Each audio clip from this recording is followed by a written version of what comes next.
सुप्रभात बच्चों। आज हम अपठित गद्यांश के बारे में पढ़ेंगे, लेकिन उससे पहले आप लोगों के लिए बेल टाइम।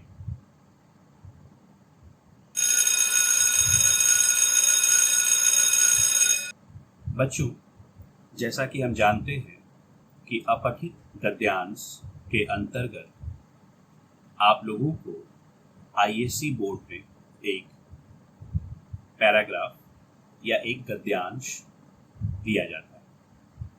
उस गद्यांश में लगभग 400 से लेकर 450 शब्दों का एक पैराग्राफ होता है और आपको उस पैराग्राफ पर आधारित 5 प्रश्नों के उत्तर देने होते हैं।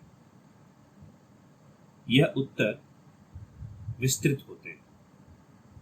कहने का अर्थ है कि आपके सामने जो प्रश्न दिए जाते हैं उसके उत्तर आपको समझाते हुए लिखने पड़ते हैं, जिसे हम सब्जेक्टिव भी कहते हैं।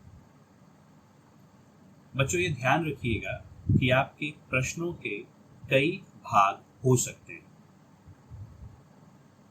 5 प्रश्न होते हैं, 4 नंबर करके। 4 into 5 20। पर यहां पर यह ध्यान रखना जरूरी है कि एक प्रश्न के भी कई हिस्से हो सकते हैं।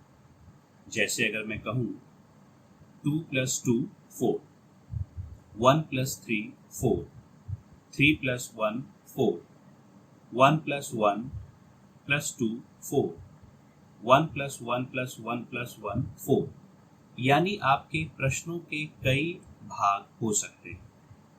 इसलिए प्रश्नों को बहुत ध्यान से पढ़ने की कोशिश करें। साथ ही साथ आपको दिए गए गद्यांश को भी ध्यान से पढ़ना है। बच्चों, यहाँ कुछ बातों का ध्यान रखिएगा। जब आप प्रश्नों के उत्तर लिखते हैं तब आपको उन उत्तरों को अपने शब्दों में ढालना चाहिए। कहने का तात्पर्य है कि आपको उत्तर गद्यांश से ज्यों के त्यों नहीं उतार देने चाहिए। आपको कोशिश करनी चाहिए कि आप उस उत्तर को अपने शब्दों में लिखने की कोशिश करें।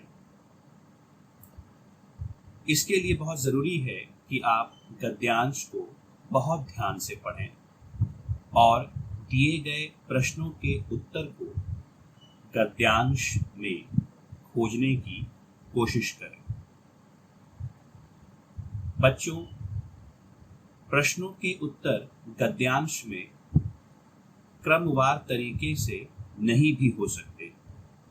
कहने का तात्पर्य है कि हो सकता है कि पहले प्रश्न का उत्तर आपको गद्यांश के पहले पैराग्राफ में मिल जाए, या यह भी हो सकता है कि आपको पूछे गए पहले प्रश्न का उत्तर गद्यांश के दूसरे या तीसरे या चौथे या बिल्कुल अंत में मिले। इसलिए यह सोच लेना कि पहले प्रश्न का उत्तर गद्यांश के पहले पैराग्राफ में होगा, दूसरे प्रश्न का उत्तर गद्यांश के दूसरे पैराग्राफ में होगा, ऐसा नहीं भी हो सकता है। इसलिए मैं बार बार अपने विद्यार्थियों को यही कहता हूँ कि गद्यांश को बहुत ध्यान से पढ़ें और तब दिए गए प्रश्नों के उत्तरों को अपने शब्दों में ढालने की कोशिश करें। बेल बहुत जल्दी बज गया।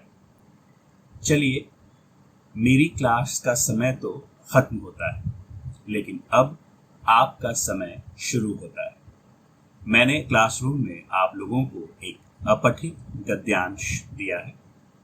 उस अपठित गद्यांश को बहुत ध्यान से पढ़िए और दिए गए प्रश्नों के उत्तर अपनी अभ्यास पुस्तिका में लिखिए।